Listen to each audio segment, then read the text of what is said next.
une pupille noire, entourée de blanc, le visage fatigué braqué sur un lieutenant. L'ordre sera donné dans quelques instants. Deuxième assaut de la journée et Marcel attend. Il a placé au bout de son fusil une baïonnette pour lutter contre une mitraillette de calibre 12-7 près de sa tranchée, placée à 20 ou 30 mètres. La guerre des bouchers, nous sommes en 1917. Tant de journées qu'il est là, à voir tomber les âmes. Tant de journées déjà passées sur le chemin des damnés. Marcel sent que la fin a sonné. Au fond de sa tranchée, ses mains se sont mises à trembler. L'odeur de la mort se fait sentir. Il n'y aura pas de corps à corps, il sent qu'il va bientôt mourir. Comment un homme peut-il accepter d'aller au combat? Et quand il sent au fond de lui qu'il ne reviendra pas, l'homme est-il un animal? Comme à cette époque le mal est déjà caporal. La main du lieutenant doucement vers le ciel s'est levée, la suite. L'avenir est un long passé.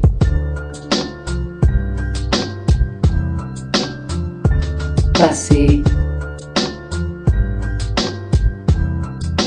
L'avenir est un long passé, une pupille noire, entourée de blanc, le visage serré, son regard est terrifiant, placé à quelques pas de là des Allemands. 1944, Jean-Marc est un résistant. Il a eu pour mission de faire sauter un chemin de fer. Lui qui n'est pas homme d'action est devenu maître de guerre. Après le cyclone qui frappa sa mère et son père, d'une étoile jaune, idée venue droit de l'enfer. Tant d'années passées à prendre la fuite, tant de journées consacrées à lutter contre l'antisémite. Jean-Marc sait qu'il n'a plus de recours. Le cap qu'il a placé pour faire sauter le train est bien trop court. La mort se fait sentir, mais il n'a pas de remords. Comment le définir? C'est la nature de l'homme qui l'a poussé à être comme ça, se sacrifier pour une idée. Je crois qu'on ne résiste pas, le mal est maintenant général de toutes les forces armées occultes de la mauvaise époque. De là, le Magne au loin, le train s'approche et l'on peut distinguer sa fumée. La suite, l'avenir est un long passé.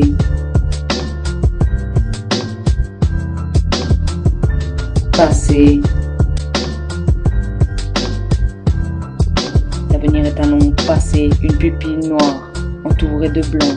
C'est ce que je peux voir devant la glace à présent. Je viens de me lever il y a quelques instants. C'est difficile à dire au fond ce que je ressens.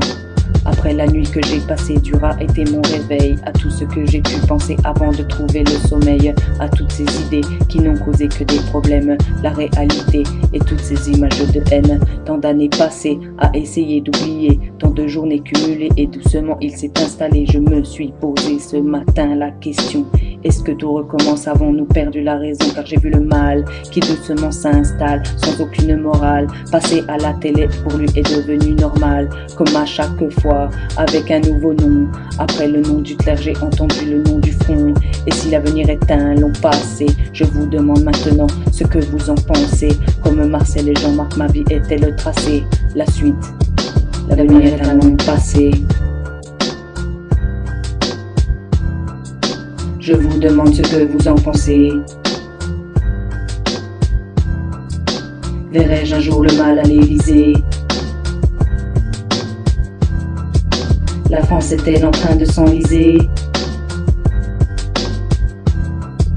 L'avenir est-il un long passé?